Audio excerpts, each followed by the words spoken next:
Now, more than ever, we need an opportunity to have conversations, to listen to each other, to talk with one another, to stay involved. Seattle City Club creates ways for you to get connected, stay informed, and be engaged. Guide your community toward the change you want to see. During the pandemic, Seattle City Club adapted to ensure programs were more accessible to broader and diverse audiences. COVID cannot stop conversation. It's the connection we need. Democracy starts with you. Help support our mission. Your donation creates programs and paths for everyone in your community to get involved. Seattle City Club's work wouldn't be possible without the generous support of many people joining us today. Your ongoing generosity will help this important work continue. Good morning. Help this important work continue. Good morning, everyone. I'm Whitney Keys, the Executive Director of Seattle City Club. Welcome to our Legislative Preview 2021. Before we begin, I just want to pause to acknowledge the unparalleled events that happened just a few days ago in Washington, D.C. While what we experienced demonstrated that our democracy is vulnerable, we also know how strong it is and how it will pull through over time. And speaking of time and building strength over time, I do have some good news to share. This year, Seattle City Club turns 40. And I just turned 53 this week, so that seems pretty young to me. But in the early 80s, our 8 women founders created this nonpartisan nonprofit because they cared deeply about inclusion when it came to civics. And they wanted to ensure that everyone had access to the same information and access to our elected officials that govern our region. They also cared about civil inclusion and conversation, and they actively sought out different people with diverse perspectives and brought them together for respectful exchange of ideas. When you think back to 4 decades ago, it is interesting to pay attention to the civic issues that people cared about. For example, justice and equity were top of mind, as was public health. And at that time, countless lives were lost to the AIDS epidemic that here in Seattle started back in 1982. Public safety was also a concern. There were 4 activists at that time that held a press conference protesting a proposed site for a central district police precinct in Seattle. People in the 80s also cared about the health of businesses and the economy. This was when Microsoft moved to Redmond and Boeing assembled its 1,000th 737 passenger aircraft. Transportation issues impacted people's lives, and especially when Metro installed the first wheelchair lift on its buses. And arts and culture played important roles as people from across the state came to see the Pacific Northwest Ballet's new version of the Nutcracker, get a taste of the Bite of Seattle, and an earful of grunge music. Finally, people were deeply concerned about housing inequities. This was when Operation Night Watch started the community-led one-night count of people living without homes. Fast forward to today, and it's clear that the core values we all care about are the same. And that's why Seattle City Club's mission is still going strong, to inform, connect, and engage people around the most critical civic issues that impact our region. And we're doing this and expanding our services across the state. Infused in this is Seattle City Club's ongoing commitment to address racial inequities. Our programs promote civil dialogue and serve as an example for other regions, strengthening our democracy all the way to the federal level. And our legislative preview is a perfect example of this. And it's been a valued service of our community for about 40 years, as it's one of our longest running programs. The only way we can do this work is through the generous support of others. And so now I want to thank our 2 legislative preview sponsors, Boeing and Pemco Insurance. And I also want to recognize Comcast for its continued support of Seattle City Club and countless investments it makes in our programming. Our deep appreciation also goes out to all of our annual partners. We've listed them on our website. You saw them in our introduction slide program, and you will see them recognized at the end of this program as well. All of that contribution means so much to us. Thanks to our elected officials here today being part of this program. And I also want to thank all of the Seattle City Club board members that are here with us and our many community members who generously support our work. And to all of the rest of you, I hope you'll consider making a gift to us today to help us produce this type of programming. Information on how to give is in the chat and on our website. And now let's get on to Legislative Preview 2021. We are extremely fortunate to have two very esteemed moderators this morning. I'd like to first welcome Essex Porter. He's the government and political reporter for KIRO. And I'd also like to welcome Austin Jenkins. He's the Olympia-based reporter for the Northwest News Network. Austin, Essex, we really appreciate you being here this morning and leading this conversation. So I'll pass it over to you. Thank you. Good to be here. Unmute, Austin. I tried to click the button. It's bound to happen, right? Thank you, Whitney. It's great to be here. Great to be back with Essex. I don't know if by now this should be comfortable and usual to be meeting via Zoom or still uncomfortable and kind of awkward, although I will tell you, I'm hoping in a year's time we're all back together. This is a virtual legislative previewing what will be largely a virtual legislative session, at least after Monday. Lawmakers kind of ironically need to meet in person on Monday to adopt the rules that will then allow them to hold the session largely remotely to be able to debate and vote from home, from their district offices. This is a 105-day budget writing session, so it's a long session, and it will be historic and unusual in nature on many levels, and there are many pressing issues facing the state's legislature this year, not surprisingly. We are going to get right to it. I'm going to toss this over to my co-moderator, Essex, for panel introductions, and then we'll get the program going. Great to have a panel with us this morning that is at the top of the legislature. These are all leaders who will be guiding the legislature this year. We begin with Senate Majority Leader representing Washington's 3rd Legislative District, Senator Andy Billig out of Spokane. Senate Republican Leader representing Washington's 20th Legislative District near Centralia, Senator John Braun. Speaker of the House representing Washington's 27th District in Tacoma, Representative Laurie Jinkins. And the House Republican Leader representing Washington's 2nd Legislative District in Yelm, Representative J.T. Wilcox. So I have an opening question for all of you. J.T. Wilcox, I don't see that your audio's on. There you go.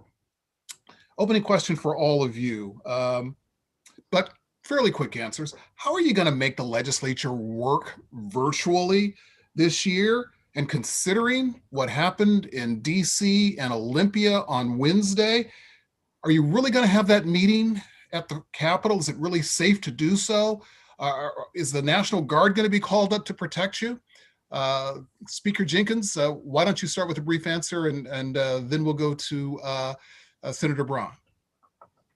Thanks for the question, Essex. There's no way to answer that question briefly other than to say, yes, we are going to meet in person on Monday, and yes, we can meet remotely and successfully. I can certainly give you a lot more details about how we're doing that.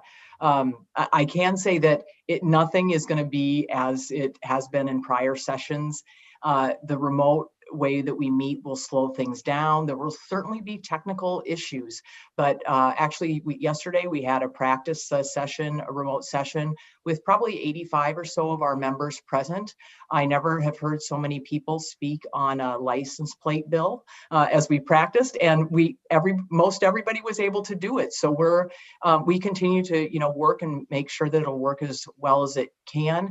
And then just with regard to safety, I'm very concerned about it. I think what we saw in Washington, D.C. was heartbreaking and frustrating this week.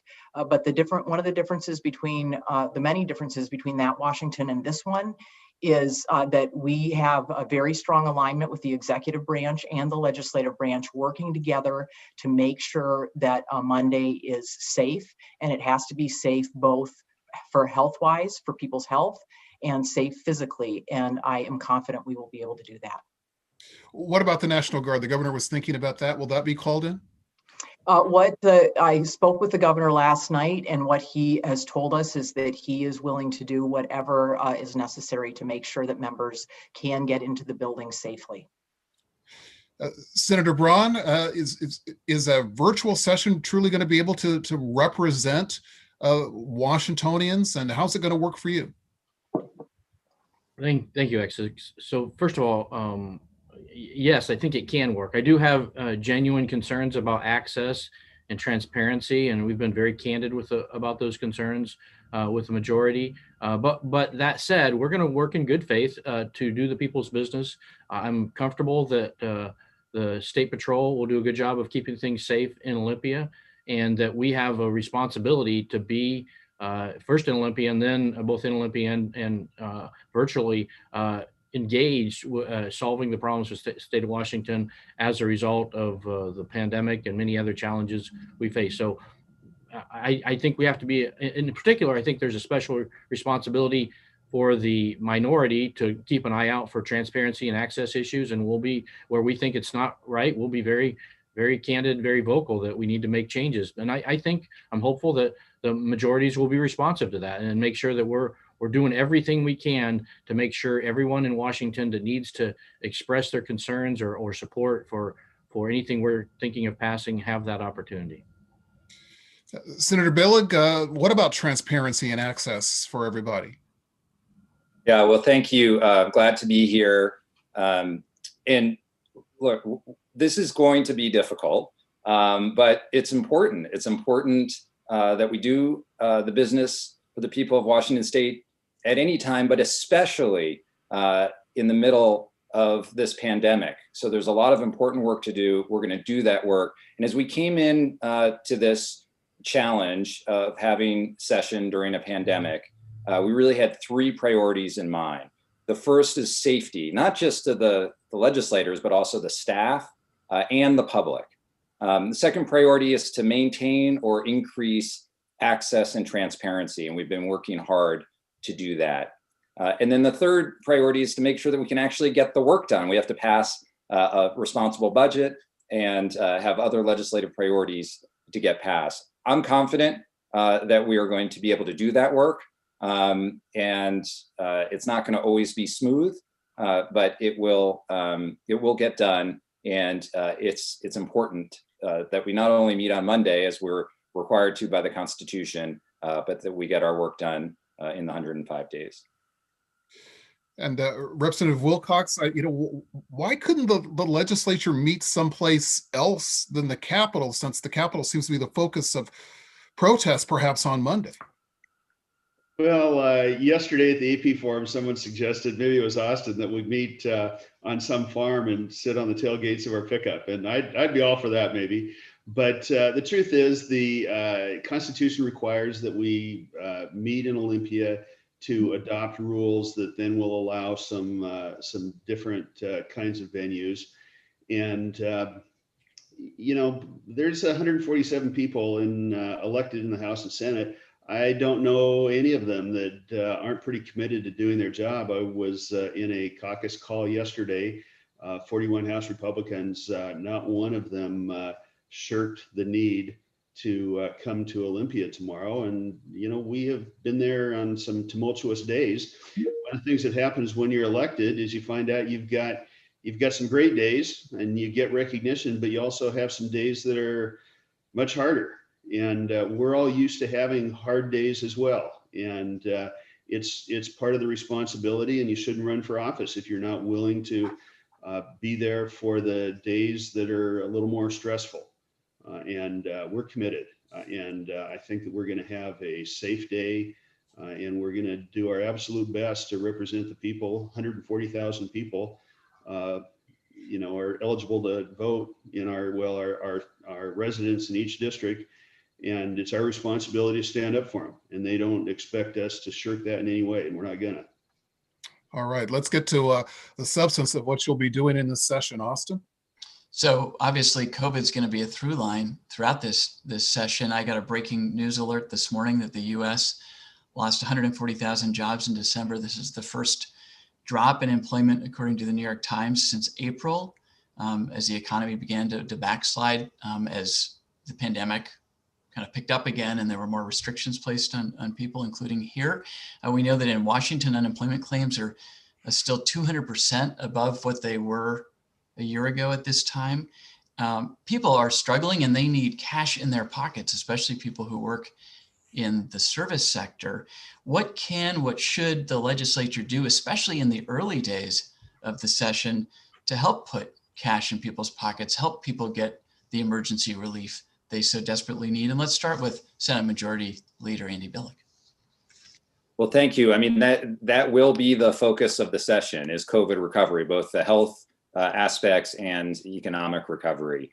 In terms of what we can do, we do have federal money coming in from the most recent COVID relief bill. We're still getting the details and the rules associated with that money, but we need to pass an appropriation bill to start getting that money out as soon as we get the guidelines on what those things can be used for. And then also look how we can use state resources. The state has a balanced budget requirement, so we're not going to send direct checks to people. That's just not something that the state can do, like the federal government can do. But we have other ways. We can streamline things. We can help support those that are out of work. We can help support those that are in distress in terms of housing. We can help with utilities, and we can help with stimulus in sort of a broader way, things like the capital budget, if we could pass a transportation infrastructure package.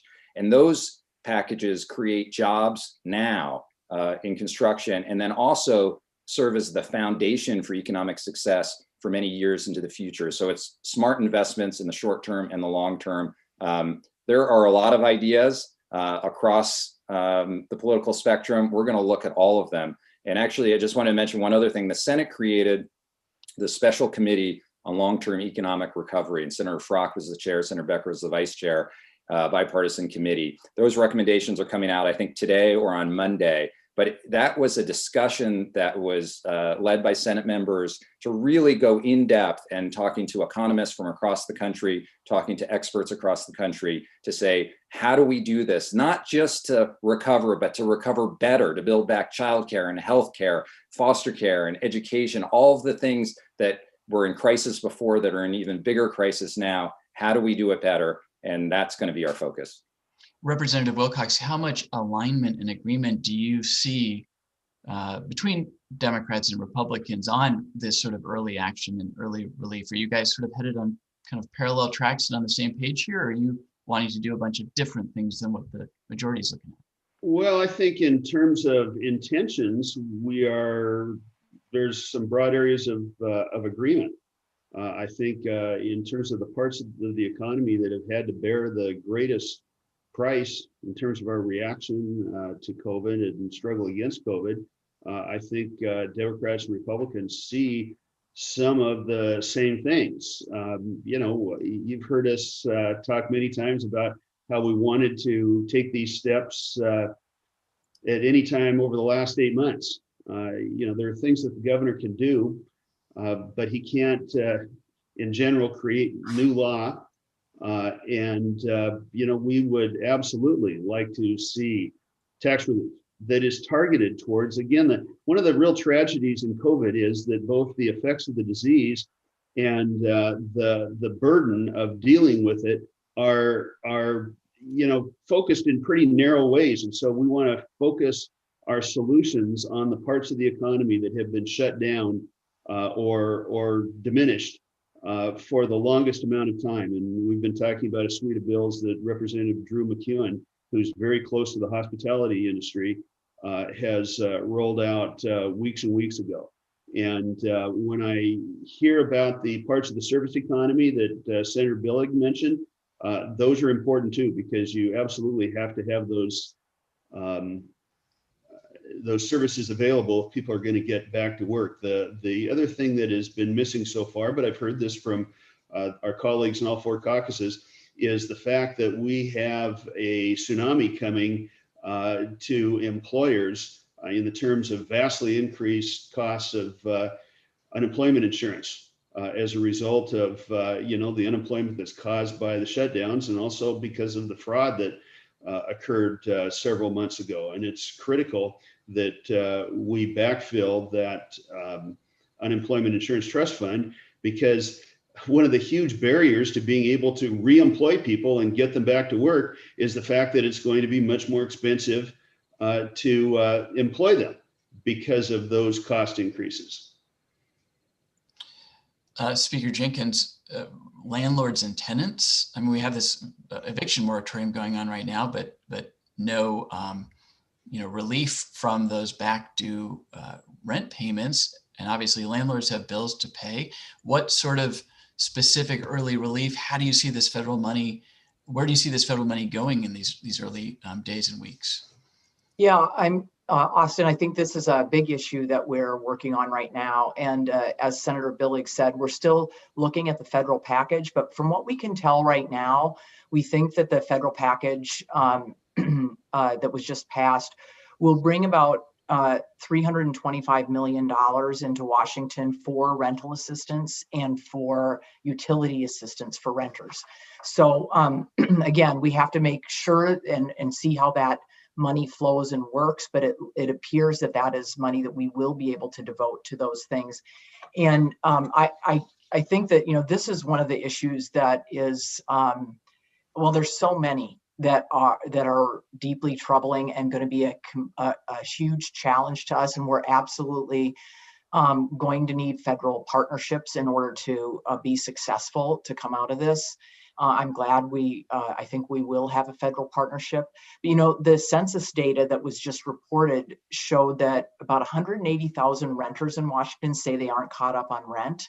And 350,000 renters said that they didn't know if they would have the money to pay rent in January.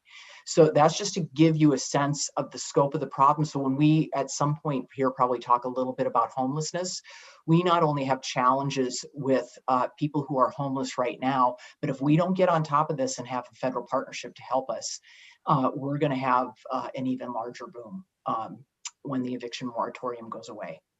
Okay. Senator Braun, we know the governor has created a $100 million fund for small business grant relief. That was in the wake of his most recent shutdown orders. He's asked the legislature, I think, to pass another at least $100 million on that front, plus $100 million for landlord tenant relief. And it sounds like that dollar figure may be more because of this federal package.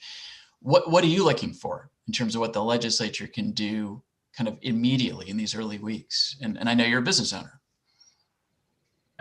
So I think much of the things the legislature can do have already been mentioned. It's the grant program that you mentioned is one way to help small businesses. I think that one, you got to be really careful because sometimes when you do that, you're just helping the folks that are first in line when the challenge is much more broad spread. So I think that we'll look for opportunities to help broadly through the UI system, both employees and employers, where they need, funds just to pay the bills, but also make sure employers aren't getting hit with 200, 300, 500% increases in their UI tax as they try to recover. You mentioned in your first question, we've had this huge increase in unemployment claims in the last month. I think that's telling. We've seen an amazing economic kind of recovery during the pandemic. I think it's very impressive, the resilient nature of our economy. But the increase in unemployment claims just goes to show the uncertainty, the fragility of the economy, and we got to be very, very careful, very thoughtful on where we're going to affect these businesses as they try to recover and provide good jobs for folks in Washington that just want to get back to work to provide for their families. And just briefly, Speaker Jenkins, on the topic of homelessness, because I'm not sure we'll get to it again. What are you thinking the legislature could do? I know there's money in the governor's proposed budget for the Housing Trust Fund to build more affordable housing, but that obviously takes time. It was a top priority and a major problem before COVID. And as you've noted, it's only going to be exacerbated now, and we may be really heading towards a cliff here. Is there something more, just briefly? Well, I think we're interested in, for example, providing our local communities with more tools and ability to gain revenue, to apply taxes or fees in order to fund the building of affordable housing. I think we're going to really need to figure out what the glide path is on the eviction moratorium, and and I think there may be some legislation on this, how we transition from where we're at to people paying rent regularly. And this is all going to be related to all of the job stuff that we just talked about. So we're going to need to do that. And we're going to need to do all these things, or be challenged to do them, in an environment where we don't, the state budget is a real challenge. We have a deficit. Again, Austin, it is about partnership with the federal government. But again, the capital budget that Senator Billig talked about, hopefully more money will be flowing from the feds to help us on housing issues and some of these policy issues that I've talked about. We formed a housing committee this year, led by Representative Peterson. So we'll, I think, have some really good leadership and focus on housing. Okay, Essex. Representative Wilcox, why don't you take the first answer on this next question? We'll talk about budget, and then Senator Billig. You remember the Great Recession. During the Great Recession, the budget was balanced largely through cuts. This time, should the legislature pass an austerity budget or a growth budget? Representative Wilcox? Well, I would say that there is no austerity budget on the table. We're looking at pretty significant revenue growth with our current revenue forecasts. I think the lowest number I've seen is a 2.5% annual growth, bracketed by around 3.5% annual growth.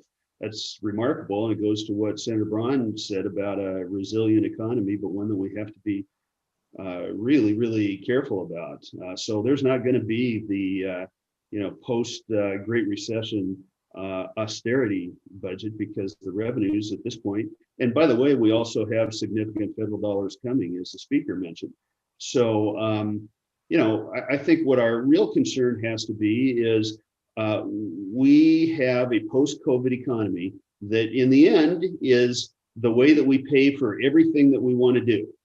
And it makes sense to me to do the things that we need to do within the constraints of a still significantly growing revenue base, and grow the revenue base so that we will have both a strong economy in the future and the dollars that we need to provide the things that are necessary for the people of Washington.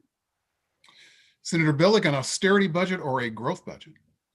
Well, we have a real life lesson from the last recession that austerity budgets actually slow the recovery and hurt quality of life. I think we're in a position, though, where we can look, we've been responsible the last few years. We've had balanced budgets, we've had reserves that we can work with, and we have opportunities for new investments. And that's what I think we have to look at, is say, how do we come out of this, that focus on recovery? How do we come out of this in a way that puts us on a trajectory for a long-term sustained recovery that works for everyone? And so, what I do, and I'm a business owner myself, I look at return on investment, and are there opportunities out there as a state that we can get a significant return on investment? And there are. When you look at high quality early learning, and we know that we get $9 back for every dollar we put in. Drug and alcohol counseling, we know we get $6 back for every dollar we put in. Extended foster care, $6 back for every dollar we put in. Why wouldn't we make those investments on behalf of the taxpayers? And by the way, we can help people at the same time, especially while they're going through this distressing crisis. We're all going through this distressing crisis, and people need real help. So I think we should be looking for how to make those smart investments that are going to return a dividend in quality of life and in long-term success and economic success for our state. We'll keep talking money here. Austin? Well, one of the questions from the audience is that the tax system in the state continues to be very regressive and impacts those who need the most help in times like these. What changes, the questioner asks, will the legislature be discussing this year to address these inequalities? And Senator Braun, I'd be interested in your perspective on you are the former lead budget writer for the State Senate Republican Caucus. You are now the newly elected leader. You are in business. You've thought a lot about this. What changes should be made to this tax structure that we have, this antiquated tax structure? Thank you, Austin. And I'd just take a moment, since Essex didn't give me the chance to respond to the last round of questions, to just state that our budget is in amazingly good shape, and better than, certainly than I imagined. I think anyone imagined 6 or 8 months ago. We are essentially balanced with the revenue forecast and the caseload forecast over the next 4.5 years. If you take the savings that the governor included in his budget, it looks like we'll have a reserve, a 4-year reserve balance of over $1 billion beyond, and that's on top of significant growth in the underlying budget. We could not be more fortunate in the middle of a worldwide pandemic than we are. And I think we should use that reserves to make targeted investments, as Senator Billig mentioned, around the state. But I think we have to be really careful about what we do and how it will affect the state's economy. As I said earlier, this is an unclear future. There's more fragility in our economy than I think folks are recognizing. And I think it's a pretty tough time to say we ought to make tax reform. But if we are going to, I think we should be clear that we're not just going to collect more taxes. If somebody comes and says, hey, we got an idea that is revenue neutral to make our system more progressive, then I think that's a valid discussion. We should have that discussion. So far, I haven't seen any of that. I've seen only proposals that add billions of dollars to revenue collected in our states. And guess what? Adding more, progressive taxes, but not getting rid of existing regressive taxes does very little for those in our economy that are struggling. And so I hope that if we're going to propose this, that it's looked at in a revenue neutral way. But I'd also say that it is not exactly clear to me that the folks that want to talk about the regressive nature of our tax system are really digging deep into the challenges. If you look at the report that many folks have cited, that we're the most regressive in the nature, the key drivers in that system are gas tax, our alcohol tax, our tax on cigarettes. It actually includes our B&O tax system as one of the regressive parts of our system, but no one's willing to talk about that and say, hey, should we be looking at these things? In particular, the gas tax that affects rural citizens even more than urban citizens because we drive further. So I'm open to that discussion, but so far it seems to be one-sided and really is aimed at growing state government. And I think if we're just going to collect more taxes from citizens of the state of Washington, we're gonna put them in worse shape, not better shape, and we're gonna damage the economy that has served us so well during this pandemic. Well, on this point, Speaker Jenkins, you've been an advocate for the capital gains tax. The governor is once again proposing a state capital gains tax on the wealthiest Washingtonians as part of his budget. But we just saw the new Crosscut Elway poll that's out this week that actually showed more support for what you might call a Seattle-style payroll tax. What's your thought on the need, the interest level on the part of majority Democrats in taxes, and what kind of tax? Well, I mean, I guess I would generally say about that, Austin, that I'm not willing to take anything off the table when we think about the investments that we need to help Washingtonians heal from this pandemic. So it is really about looking at what the needs are, how we can come out of this economic downturn, which is an understatement. I get the word downturn is a very large understatement, but how we can come out of this strong so that every Washingtonian can recover. So, I mean, I've never been surprised that the capital gains tax doesn't always poll that well. It's because virtually no one in Washington State pays it, so they don't understand what it is. And we can certainly look at a corporate compensation tax. All those things are important to look at. But I do just want to comment on something that Senator Braun mentioned, that no one is really looking at our tax structure deeply. We actually have a tax structure work group that has been meeting, has met regularly over the interim. It's met on a bipartisan, bicameral basis in the House The House side, Representative Noel Frame, the current chair of our Finance Committee, is leading on that.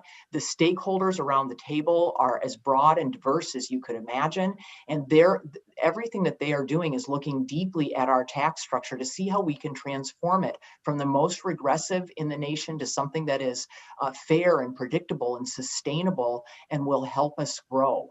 So those are the things that I'm looking at. There's no point in passing revenue just for the purpose of passing it. It's all about what are the services that Washingtonians expect from us and deserve, and then making sure that we can figure out a way to deliver them. Just a note of housekeeping. You are welcome to submit questions in the Q&A box. We'll try to get to as many of them as possible. And I also want to note that we are going to have a bonus segment on public safety coming up in just a few minutes here. But Essex, I'm going to send it back to you. Madam Speaker, next question begins with you. You know, you've outlined 4 priority areas for your caucus. One of those priority areas is climate change. In this pandemic, why does it make sense to have climate change as a top priority? I think a couple of reasons. One, climate change is the most existential threat to the human race of anything. More, maybe not as urgent in the moment, although it is very urgent in the moment, but not the same as COVID, but it threatens us in the same way. Second reason, actually, Essex, and it's, I'm a public health person, it's where I work. COVID and climate change are very related. There's a lot of research that tells us, for example, that air quality has a huge difference, that where people live and their air quality has a huge difference for how or if they get to recover from COVID. So these things are connected. We probably have particular opportunities this year to do things on climate change. And this is something that we have to do because we have to look both short-term and long-term. I would just note that the other thing I told my caucus was that they should see whether or not the bill that they were proposing was both urgent and important. Climate change legislation is both. Representative Wilcox, is climate change truly a top priority? We've got this recession, we've got this pandemic. What do you think? Well, I saw the crosscut poll too, and that doesn't seem to be what most of the people in Washington are feeling right now. I would say that in Olympia, there has been some surprising collaboration over the time that I've been there. We had some pretty creative people that were part of the House Environment Committee. At the top of it, in fact, Representative Fitzgibbon is, I think, one of the most flexible deal-making politicians in the House Democratic Caucus. And I think everybody knows that Representative Richard DeBolt, who unfortunately is retiring now, is as creative and in many ways open-minded as you can get. And over time, when it was something that was both affordable and had a big bang for the buck, we have done some things that actually made a big difference in terms of the tons of carbon that was prevented. And when it is very effective and it is something that is compatible with the economy, I think we've gotten together quite a few times. The challenge comes, and actually, when you look at the fact that the majority has not advanced much of the governor's agenda over 8 years, you'll see that Republicans and a lot of Democrats agree that when the difference is symbolic, or is really, really inefficient, there's a majority for not passing those bills. Austin? Let's just in terms of getting to as many topics as we can and using our time as best we can, I want to switch to the issue of equity, inclusion, and ask, I'll start with you, Senator Billig, the question, how will this legislature, which will probably be the most diverse legislature in state history, honor and meet this moment of racial reckoning that we're facing in our country and in our state? Well, Austin, as our legislature gets more diverse, it gets better. I mean, I've seen it in our caucus over the last few years. We have one of the most diverse leadership teams, certainly in state history. and maybe throughout the country, we have our caucuses become more diverse. And I just see it. I see it on the Senate floor. I see it when we're in these caucus meetings.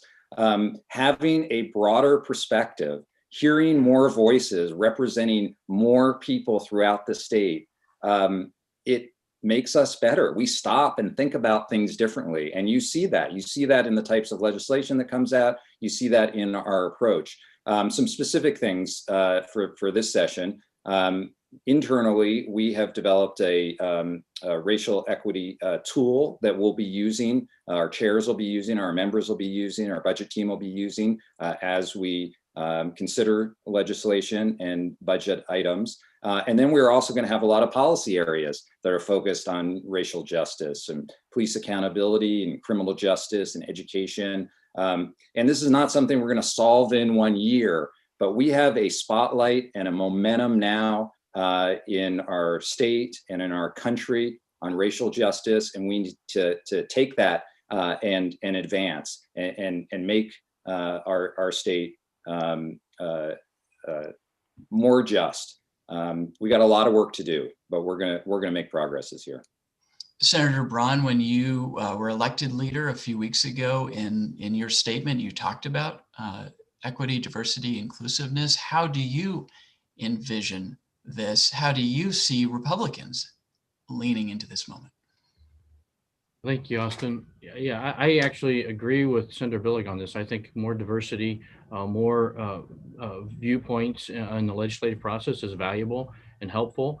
But I think we have to think broadly about that. I think we have to think about not just about over racial or gender lines, but about geographic lines, urban, suburban, rural. That we really think hard. And I think if nothing else, hopefully the events of the last few days have taught us that we need every elected official needs to do a better job of listening.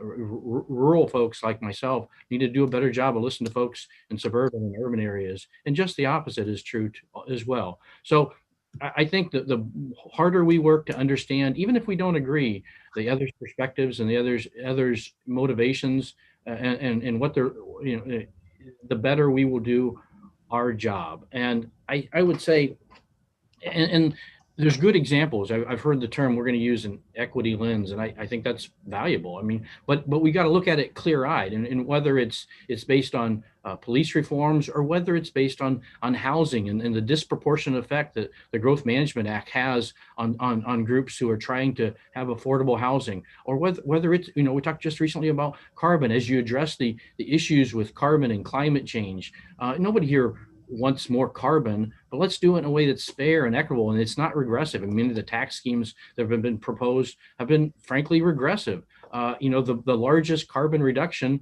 in our state's history happened 8 days ago here in my district when we shut down the first of the 2 coal plants that still exist in the state of Washington. And with that went a tremendous number of well-paid, good family wage jobs that aren't going to come back in my district. And what's the effect on that? What's the equity effect on that? So I think it's a great thing. I think we ought to be discussing it. I think it's a particularly challenging item to discuss in a virtual session, but nonetheless, we should press forward and do our best. But I think we have to think broadly about it, and not just, in very isolated terms. What are we doing to those in our communities who have been disadvantaged in the past, and how are we trying to make it more fair for all of Washington? Essex. Senator Billig, let's begin with you on education. There's a lot of talk about this economic recovery coming out of the pandemic. But what about an educational recovery to address learning loss, the kids who are failing, kids who have really not thrived at all in this remote learning environment? What do we do there? Well, I think the biggest challenge that we've had in education over, for decades has been the opportunity gap, the gap between the students that have resources and the students that don't have resources. And unfortunately, this pandemic has just greatly exacerbated that gap. So I think it needs to be a focus. I think we have to work on getting kids back to school, and we should do that as fast as safely possible. And then we need strategies to make up for the learning loss. I've long been an advocate for a longer school year and for a different school calendar that learning loss was a problem before. Summer learning loss is something the first studies that showed summer learning loss were 100 years ago, and we still haven't adjusted the calendar. So that's one thing I think we should look at. And let's not forget, we had challenges beforehand.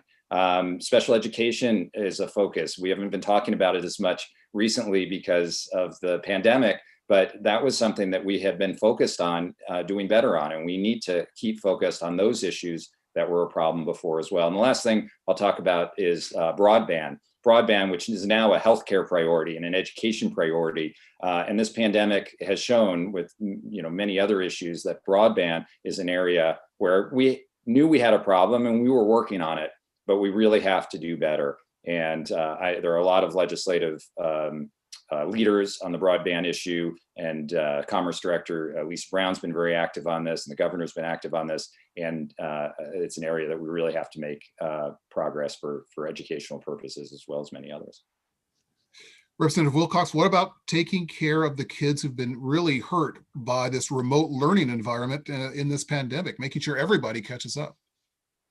Well, I think there's two ways of looking at this. And you've heard me say before, I'm married to a middle school math teacher in a pretty low income district.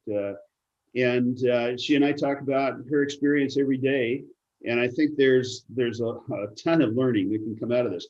First of all, there's a segment of kids that struggled in person and have blossomed in this environment. And it's probably not huge, but let's make sure that we learn as much as we can from that, because it's hard to make a difference in the learning environment. And if we found something that works, for crying out loud, let's not lose the lesson from that. It's absolutely true that access to broadband is one of the components where life is very unequal across the state. And that is, to some extent, a geographic issue. It's also, of course, an economic issue because it is not a free service. So let's figure out how we can improve that all over the state, not just where the greatest population concentrations are. And I think another thing that I hope we can do from this is, we really, in spite of all the efforts, end up with, both one size fits all system in many ways, and a system for the adults in many ways. This system, through circumstances, I'm not necessarily blaming people for this, is broken. Let's not put it back together in exactly the same old way. Let's figure out ways to provide a lot more diversity in the approach.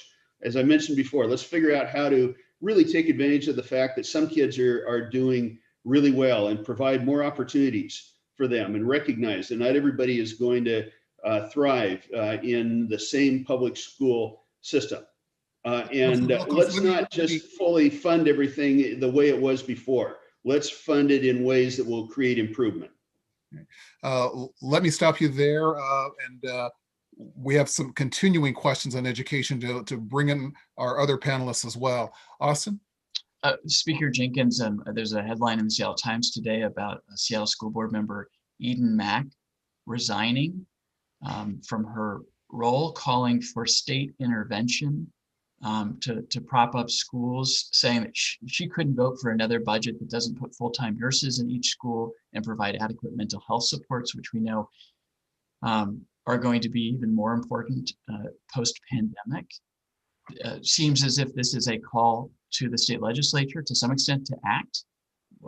How should we view a resignation like this, and what sort of call to action to the state legislature is it? I don't, Austin, I don't know this school board member, nor have I read the article or talked to them. I mean, there are different takes you could have on an elected person who resigns in these difficult times. But I think that what's important is I think we also agree. We've had a task force working on especially mental health issues for our youngest students, which we know were significant before the pandemic and have increased dramatically now in the pandemic for our youngest students, our high schoolers, our middle schoolers, and our college students. So I think this is another place where we do need to make investments. And we also, if I had a printing press for money in the basement of the legislative building, then I would go do that, but I don't. And so we have to think with creativity, with compassion, with a long-term approach, and figuring out ways to partner so that we can do these sorts of things. We did make some investments in our last budget on school nurses, but when you have 200 and almost 300 different school districts in the state of Washington and 1 million students, every investment that you make in education, there isn't an inexpensive one. So figuring out what you can do first, second, and third is really important. And I think we share that commitment with school districts. Okay. Essex, I'm going to send it back to you. Let me ask a question that comes from our audience. And this is from Stephanie Pure in our audience. 6 Black women have been elected to the Washington State Legislature. That triples the representative in a state house that continues to be, despite Madam Speaker, led predominantly by white male lawmakers. What is planned to help support the agendas of those members and others to help dismantle the systems that support structural racism? Madam Speaker, you go first. Thanks for asking me that, and thanks for the question. Thank you, Essex. You saw my smile. I am very excited because we actually have a Black Members Caucus in the legislature that is leading, and you're going to hear from one of those members, Jesse Johnson, next on our police accountability issues. But I think a couple of things that are important is earlier in the question on equity and inclusion, it is important to include people at the table, and that changes our decisions when we do that. And it's very important to do, but we also have to recognize that the table that's been created has actually been created to exclude many people of color, and me as a lesbian and women generally. And so we have to not just try to include people at the same table. It's incumbent upon us to figure out how to change that table and to have people with lived experience, all of the Black members who are joining us and who are returning in the House, and our members of color, getting feedback from their lived experience about what their experiences are around the way that we operate as a legislature, and then taking their lived experience and altering the way that we do things.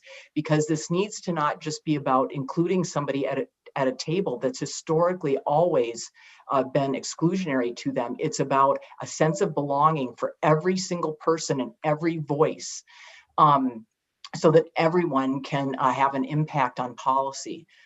So that's what I convened this year, Speaker's Equity Council, and that's what I have asked them to help me do in terms of our internal operations. But you're going to hear from Jesse Johnson a little bit later about our leadership group on police accountability, which is really led by our Black Members Caucus and our Members of Color Caucus. And I am following them in terms of their recommendations because it's their lived experience that has a huge impact on the way in which we should look at these things. Senator Braun?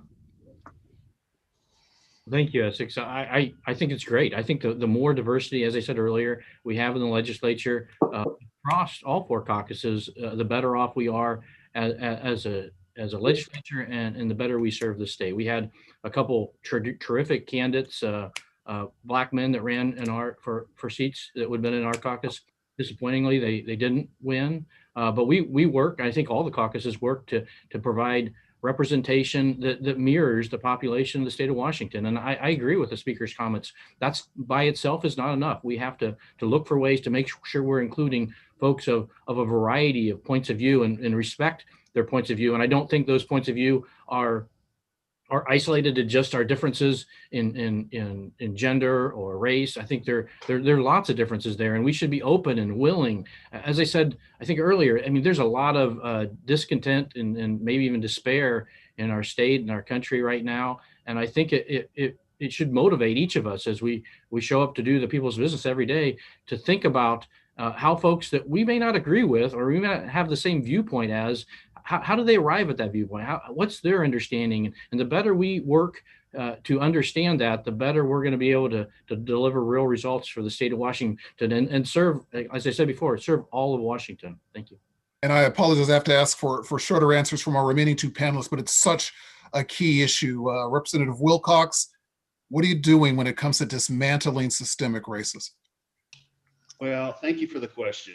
And one thing that I think it's important to remind people is Republicans represent an immense amount of diversity. Almost all the tribal communities in Washington are in districts that are represented by Republicans. And we're very aware of the responsibility that we have to represent those tribal communities. At the same time, Central Washington is among the most diverse parts of our state, and we take the responsibility to represent the Hispanic community very seriously. And I have done everything that I can to put Alex Ibarra among the most talented fairly new representatives that we have in positions that are going to be very impactful, including for the coming session. He's going to be ranking member on education, and I've told him, and he's got a strong education background, by the way. Your job is not to do the status quo. It is to shake things up and be a voice for your community. And we've also asked him to play a major role in the public safety committee. Let me cut you off there so we have time to hear from Senator Billig. Please, Senator Billig, go ahead.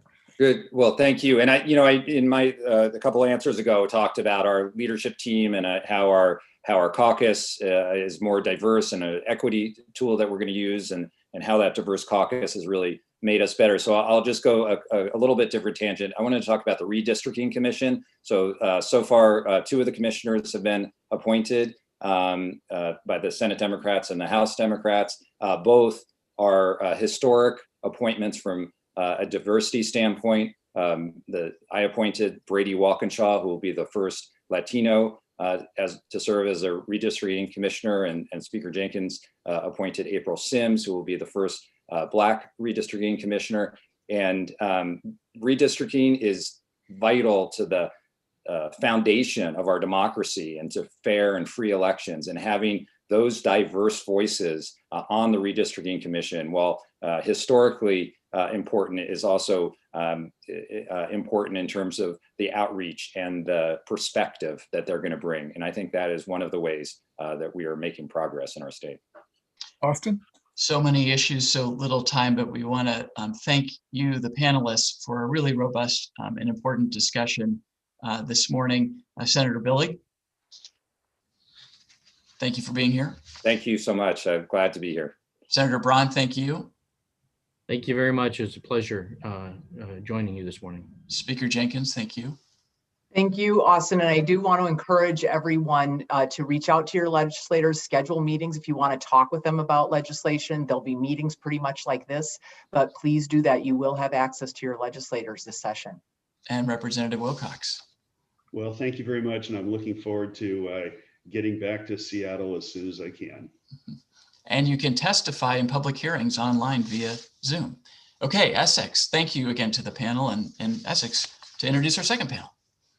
Yes, our second section has a very special focus on police and public safety in light of the events of this past year. We are pleased to welcome the Vice Chair of the House Public Safety Committee, representing Washington's 30th Legislative District, Representative Jesse Johnson, and House Republican Vice Caucus Chair representing Washington's 14th District, Representative Gina Mossbrucker. Thank you both for agreeing to be with us here today. Let me start with a basic question that I think people are really going to be looking for as we go through this session. You know, when this session is done, what accomplishments are you going to be able to show folks like the family of Manuel Ellis and other families who've lost loved ones at the hands of police, that their deaths were not in vain? Representative Johnson, would you please start? Well, thank you so much, Essex. I want to begin by saying I believe that the vast majority of our law enforcement officers do their jobs with honor and with respect to the profession. However, we know that systemic racism exists across all our institutions, and that includes law enforcement. So as a result, As you just mentioned, we've seen so much evidence of unnecessary violence and police brutality that have produced negative outcomes for communities of color. And so I think, this shows preserving and protecting human life must be at the core of what our law enforcement does.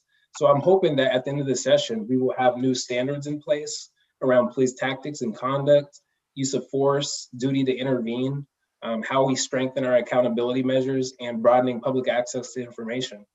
Policies that hold law enforcement responsible for effectively delivering public safety services and treating everyone fairly and justly. So I think that we'll get justice through the policies that we create. Representative Mossbrucker.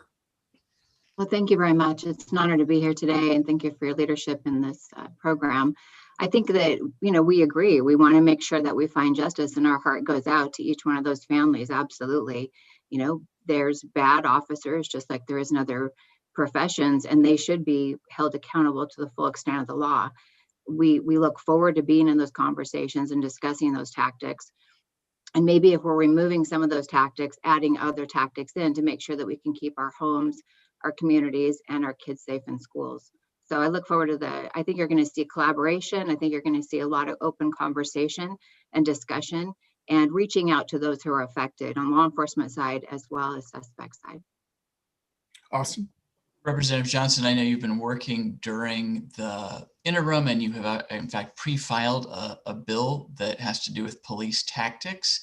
It would, among other things, ban chokeholds and neck restraints, ban the use of unleashed police dogs to arrest or apprehend someone, ban the use of tear gas, ban the practice of obscuring badge identification information, and also require essentially the demilitarization of the police. What would you say to police officers and maybe police chiefs who might say this goes too far, puts them potentially at a disadvantage?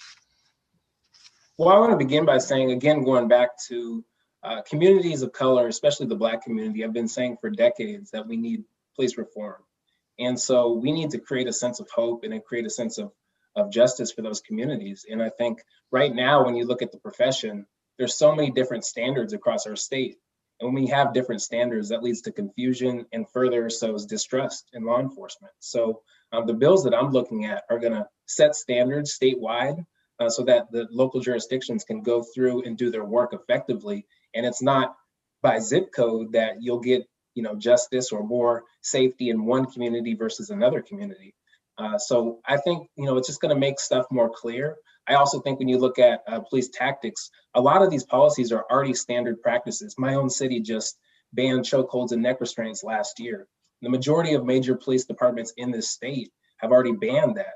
So I think that we need to uphold the value of what local communities and their communities reflect, but also, again, preserving and protecting human life at all costs. So the bills that we're looking at will provide a wide array of tactics and equipment for police to do their jobs, but also remove the ones that are producing negative outcomes in community. Mm-hmm. Representative Mossbrucker, does this go too far from your perspective? Or what can you agree with here and what perhaps do you disagree with here? Well, I think that there's, sure, thank you for the question. I think we have to remember that there's few professions out there where you're absolutely putting your life on the line every single day and that you're making split decisions. So we have to take that into consideration. I appreciate Jesse's bill as well as the many other pieces of legislation. I'm very excited about the opportunity for remote testimony. I think that's where we're going to get the answers to the questions, is whether this is too far or this is not far enough. And those are things that the remote testimony in the House side is something we've been fighting for as Republicans for many, many years. So just engaging in those conversations is going to give us the answer to that. I've done work on the missing women and untested rape test kits. And to be honest, the answers always come down to the survivors or people who are actually affected. So having those conversations, legislators don't know. It's our job to listen and learn as much as possible.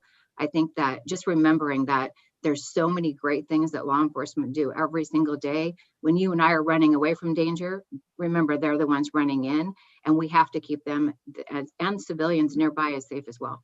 Representative Johnson, just a brief follow-up here. Can you just, when you talk about banning chokeholds and neck restraints, what exactly are we talking about and what might still be allowed in terms of those kinds of restraints? And then in an era of mass shootings, don't police need some military grade equipment? Yeah, I think the deaths of George Floyd and Manuel Ellis in Tacoma here locally have made it clear that chokeholds and neck restraints are dangerous and deadly. And so I think that also in conversations with law enforcement, I had a great conversation with WASPIC, with Fraternal Order of Police, and they're not trained on these alternatives across the board. The majority of police are not trained on how to use a proper LVNR neck restraint hold. And so I think that we need to remove anything that every officer is not getting in terms of training. And just to be clear, I mean, I don't want to get too into the details, but that hold is what? The lateral vascular neck restraint hold, LVNR, is a hold that is an alternative to a quote unquote choke hold. And some officers are trained on it and some are not. It's not a standard procedure with our Criminal Justice Training Commission though. Okay, I think it's also called the Kansas City model or the Kansas Yeah, City. exactly. And then on militarization, I mean, we do have mass casualty incidents. Don't they do that equipment? Mm-hmm. And I think, with that, really what we are looking at, we have a list of military surplus equipment that can be used. So protective gear for officers, camouflage equipment, making sure that they still have, the pepper spray, the different equipment that they need to do their job. But some of the military equipment has just gone too far. And I think the way that our officers show up in community is super important. And so just as we're protecting our officers, we need to protect our community as well. And when you have access to drones and to armed rifles and machine guns, I think that creates a little bit too much of a military type dominant culture in our policing agencies that we cannot have, because it just creates further distress. It also makes it seem like our community are criminals. And so I think we need to make sure we have safety, but also make sure that there's more trust in community as well. Essex. Right now, the need for collective bargaining over police accountability measures is seen as an impediment to progress. Would you push to eliminate the necessity to bargain accountability in police union contracts? Representative Mossberger, why don't you take that first? Well, I think that unions play an important role, and I think that it's important to protect the officers as well as the civilians. I do think that it's an issue that we have to make sure that we're respectful of and that it's done equitably across union and non-union. I think that it should be discussed at this time. Yeah, but it doesn't sound like you're ready to say, look, accountability just is out of the collective bargaining contracts because the citizens need accountability. It shouldn't be bargained. Well, I think accountability should always be part of the conversation, no matter what the profession is. Representative Johnson, your thoughts? Accountability has to be part of the question. We can't have any progress without accountability. And if you haven't noticed, accountability is a problem in our state. And if you haven't noticed, you haven't been paying attention, because we have so many departments that have received public complaints, officers that are still on departments that have multiple. There was an officer in Auburn with 13 public complaints before charges were actually filed against him. And so I think we need to make sure that we're looking at accountability measures like use of force standard and like having a statewide board that investigates, because we can't leave it up to law enforcement to police law enforcement. We have to have community involved as well. But should accountability be bargained in the collective bargaining contracts so that if a city wants to increase accountability, first they have to get the agreement of the police union? Should that be a bargaining thing? I mean, I think that labor, we're going to have to work with labor on that. I wouldn't say that we need that right now, but I think in negotiations, there should be some level of accountability bargained. But I think that the threshold for that needs to be a compromise, and we need to work with labor on that. So I know that our team is committed to doing that. Austin? I would just add the accountability builds the trust and the respect that we need between our law enforcement and our communities. So anytime that we can be transparent, which is a priority for both sides, it's really critical to get to answers on how Washington can do a better job. I know that police accountability measures are a top priority of majority Democrats this year. Representative Johnson, I believe that your bill is going to get a hearing in the first week. There are a number of other bills, I think a dozen or so, that have been prepared. Some of them have been pre-filed. There's a obligation for officers to intervene if they're witnessing excessive force and get aid to the victim as soon as possible.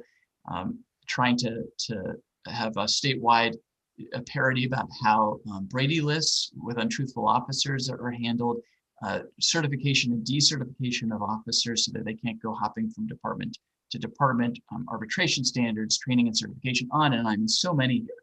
The question is, with I-940, which was the rewrite of the state's deadly force statute, we saw remarkable, in the end, we saw remarkable behind the scenes work in cooperation with both the advocates and the police organizations.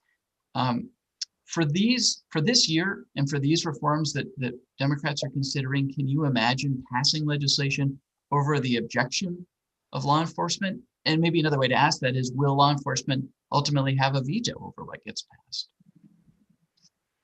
Well, I want to begin by saying with I-940, I think that was a progressive step. However, the citizen sponsor of the initiative and many of those that worked on it have pointed out that the intent of the initiative is clearly not being followed to this point.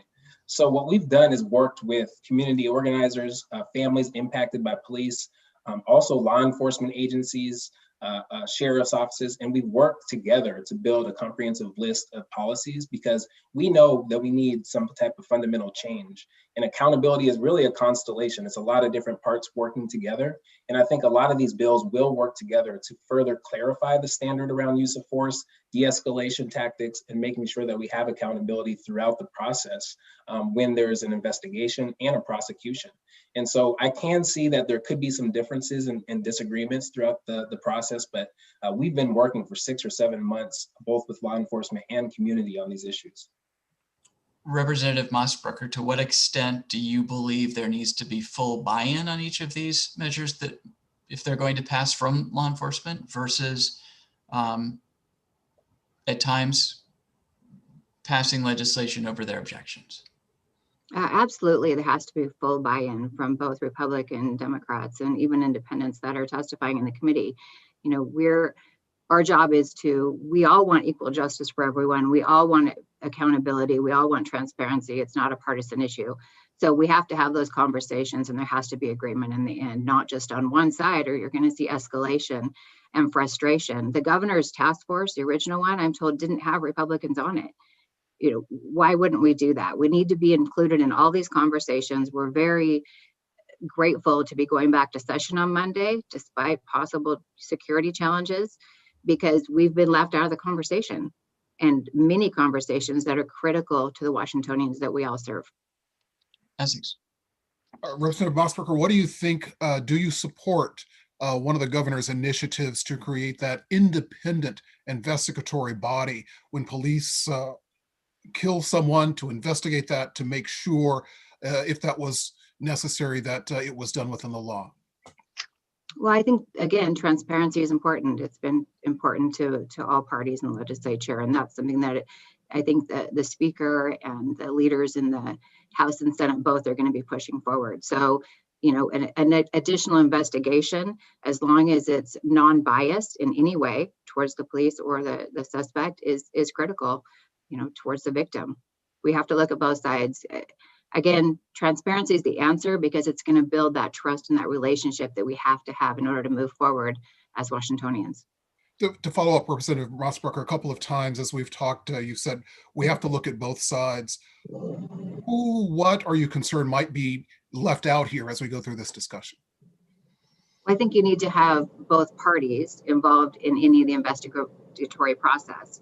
You need to make sure that you're listening to the families and the police protecting themselves, the civilians nearby, and also you're making sure that it was done properly. You know, that the officers weren't out of line, and if they were, they should be accountable to the full extent of the law.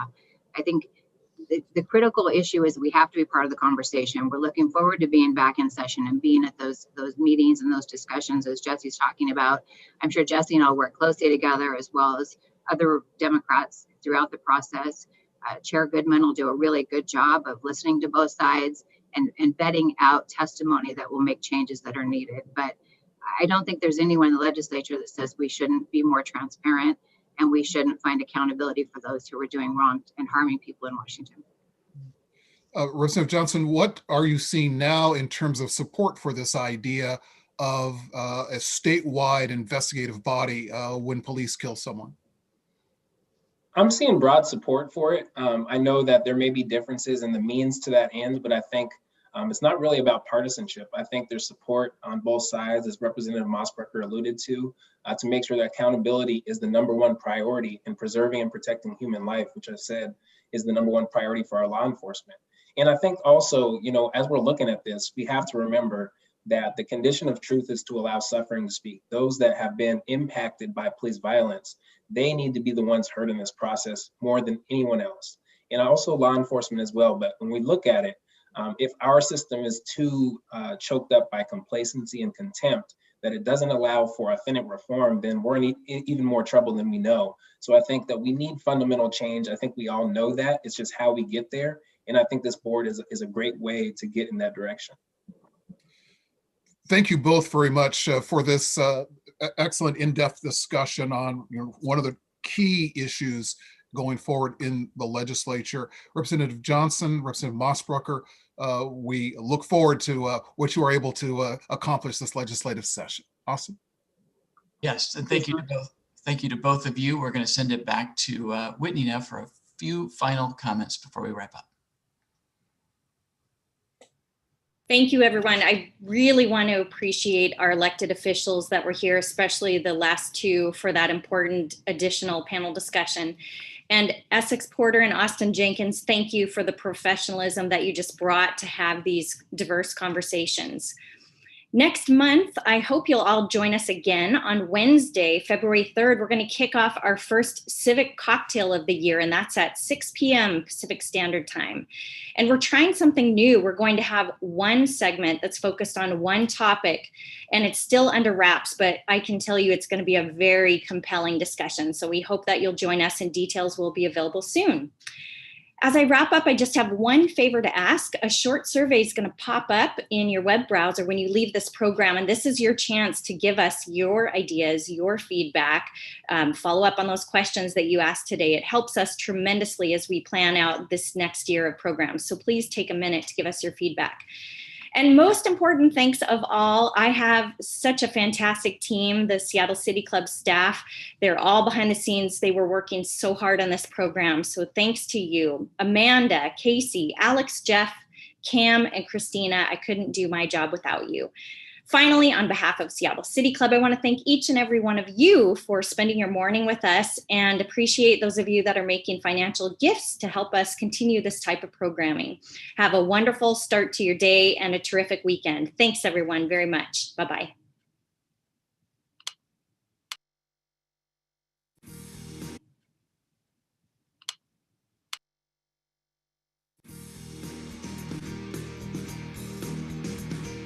Now, more than ever, we need an opportunity to have conversations, to listen to each other, to talk with one another, to stay involved. Seattle City Club creates ways for you to get connected, stay informed, and be engaged. Guide your community toward the change you want to see. During the pandemic, Seattle City Club adapted to ensure programs were more accessible to broader and diverse audiences. COVID cannot stop conversation. It's the connection we need. Democracy starts with you. Help support our mission. Your donation creates programs and paths for everyone in your community to get involved. Seattle City Club's work wouldn't be possible without the generous support of many people joining us today. Your ongoing generosity will help this important work continue.